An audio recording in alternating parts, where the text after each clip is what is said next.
आप लोगों को एक इशू फेस होता होगा, आप डेटा पैकेज कराते होंगे व्हाट्सएप का या टिकटॉक का, कोई स्पेसिफिक एप्लीकेशन का, लेकिन मसला ये आता है कि जब आप डेटा ऑन करते होंगे तो आपका बैलेंस गिरना शुरू हो जाता होगा, क्योंकि दूसरी एप्लीकेशन बैकग्राउंड पे अपने आप को अपडेट कर रही होती हैं या वो पीछे चल रही होती हैं। तो उनको किस तरीके से रोका जा सकता है? आने के बाद मैं यहाँ पे सर्च में आऊँगा, सर्च में आने के बाद मैं लिखूँगा फायरवॉल।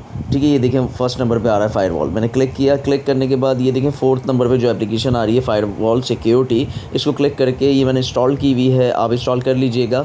मैं इसको ओपन कर लेता हूँ आपको दिखाने के बाद। मैंने इसको ऑन किया, ऑन करने के बाद यहाँ पे ऐप्स पे क्लिक किया और यहाँ पे जो एप्लीकेशन आ रही है ये देखें डेटा आ रहा है वन साइड पे और दूसरी साइड पे वाईफाई आ रहा है। डेटा मैंने सबका ऑफ़ कर दिया, सिर्फ़ और सिर्फ मैंने डेटा व्हाट्सएप का ऑन रखा हुआ है, बाकी सबका ऑफ़ कर दिया। और वाईफाई जो है वो मैंने सबका ऑन रखा हुआ है। इससे ये होगा कि आपकी जो एप्लीकेशन है वो डेटा के टाइम पे सिर्फ व्हाट्सएप चलाएगी, बाकी सबको ब्लॉक कर देगी।